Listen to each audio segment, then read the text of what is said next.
Hey everyone, I'm an elementary PE teacher and this is my PE dashboard app that I use in my class. I've been teaching for about 19 years now, and I started coding and design a couple years after I started because I realized that there weren't many tools that PE teachers can use in the classroom, and when I got my mobile smartboard I wanted some fun things to do, so I decided to do it myself. So this is a handful of widgets that I use in my classroom that I have at my fingertips, so I don't have to go in and out of apps and things like that. Plus I tailored it to my own classroom. I kind of wanted to get your feedback as well to see how you might use it in yours and how I could change it to better your situation in your PE class if you can use something like this. Anytime a district comes out with a new initiative, I try to throw it into this app. Sometimes I can digitize games and make it a little more interesting for the kids. And code it that way as well. Just as a side note, this is just a test program that I run on my computer. It's not sold anywhere. I don't have it on an app store or anything like that. So obviously some of the things you'll see are, copyrighted and stuff like that, or I've taken a picture just to use out of ease. If I ever did sell this or anything like that, obviously I'd make sure everything is in code. If this is something that you want to see or that you want to use, I probably couldn't give out certain parts of the app just because, of some of that copyright stuff. So, just something to keep in mind. So let me just take you through it. In the upper left-hand corner, you're going to see a digital clock. I can also change that to an analog clock in the settings menu. I try to code this so that I can scale it over time, and if I actually wanted to share this with other people, it might be easier to do that. The kids have also been doing this classroom charter in their class where they come up with a list of 5 words that they have to kind of live by in their class.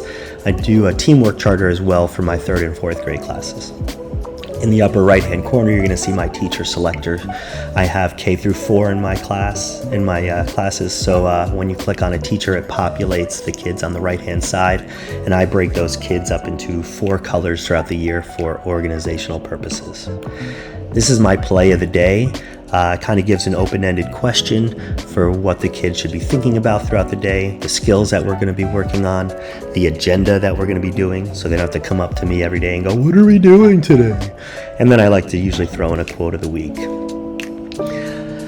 The next one is a desktop app. It's almost like a top of a desk. So sometimes when I'm doing my lessons, I can import pictures and videos and things like that to kind of teach the concept a little bit more. So this is for health-related fitness. So when I'm, doing my Connecticut State fitness testing and things like that, I can go over these things. They could be scaled and move around. Kids can come up and point and kind of give different explanations about what they see. It's kind of just a fun, interactive way to show the content. This is my mood meter app.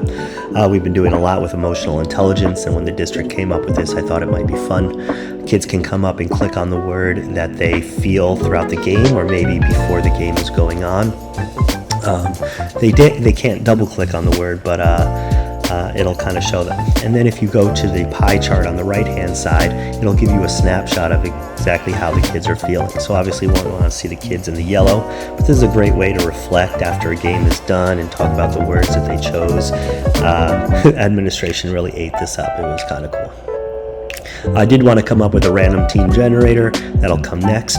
This is just instructions. When we do Tabata or something like that for a warm-up, I can put up the sequence that we're doing. The stopwatch is pretty self-explanatory, but again, it's just something I don't have to leave an app and come back into. I can just have it right there. You could do a lap. You can, show and hide those different things and go from there. So that kind of helps, especially on the smartboard. It's large, so the kids can see it. This is my scoreboard app. You can go by increments of 1 or 5 or 10, depending on what you're doing. If you need more teams besides 1 and 2, you can go over to the left-hand side and click 3 or 4, and it'll give you some extra scoreboards. The kids love this. When they're playing, they can run over after they score a goal and put up the goal themselves and keep track so there's no arguments. This is probably one of my favorite ones. It's my sketch pad. It's for drawing and diagramming and stuff like that. I created little icons that can be dragged and dropped around the screen. And then if you look in the bottom left-hand corner, there's a bunch of different sports objects. If you click on it, it changes the background. So if we're doing basketball or soccer or something like that, I can very easily just quickly diagram, just using my finger, move things around, show strategies and open space concepts and things like that. So it again, makes everything easy. I don't have to use a marker and show my awful drawing skills when I'm doing that. And the kids love to move the objects around as well.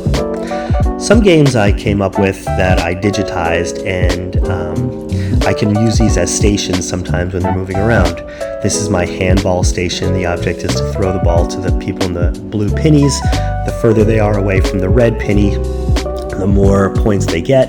If a red penny gets in the way, it gets intercepted and you don't get a point. So it kind of just teaches moving around and things like that. Now this is my bread and butter. The next one, I do a Quidditch unit with the kids that I've kind of tailored throughout the years. It may not look the same as you may do it if you actually do it in class, but the kids can, I sort them into the houses of Hogwarts before we play, which is pretty much just the 4 colored teams. So you click on your teacher, you go to the sorting hat ceremony, you create click teams, and a name will show up. They come up and they click the hat, and it tells them what name they're doing. Now everything is randomized, and it kind of sorts them evenly, both males and females. But by the end, they can see what team they're going to be on. So I guess I could create a better algorithm where it goes by like skill level, but it doesn't do that at this point. And then after the sorting hat is done, then we can start our tournament. The Quidditch is pretty much this glorified handball with a tiny little dodgeball component, and I've changed the snitch into using these blaze pods that I saw as a Facebook ad, which the kids love. They run around and hit the buttons. Once you're out of the sorting hat ceremony, we go to the tournament. It shows the home team versus the visitors team. Gryffindor had some extra points because it saves the points from last time. If a team gets the snitch, you just drag the snitch over to the left-hand side, and it gives you 50 points instead of 150. If you really notice, if you're a true Harry Potter fan, you're going to see that I spelled some of these houses incorrectly, so I do have to change that. So I apologize if there's any huge Harry Potter fans here. And then when all the tournament is done, we go to the Quidditch Cup results, and we click on calculate, and it tells you which house won, and the kids go crazy, and then it's usually time to send them back to their teachers. So it's really fun. But like I said, I'm trying to get this to be scalable. And this is a Dash for Cash game. I've been working on this. The kids just love holding the money. If you play this game, you'll know what I'm talking about. I don't think I'm going to keep this as a digital game, but I'm always working on it nonetheless. I do have a settings menu where you can kind of go in and change the color teams of the kids, or add or subtract kids from class rosters and things like that. This is where I also put in the dashboard data for the play of the day and things like that. So that's how I change the colors of the teams. So again, this is kind of my scalable app that I've been working on. I'm trying to figure out, what would you work on? What would you add to your class? Do you have more sections? Do you not organize by color teams? I make it work for me. And again, like I said, any district initiative that comes down the pike that I have to add or show or make myself look good, I'll throw it in there and do that. I do have a lot of fun with this. It's one of my favorite parts of the job because I just love programming and design and technology and things like that. So yeah, thanks for letting me share this, and I hope you enjoy it. Thanks.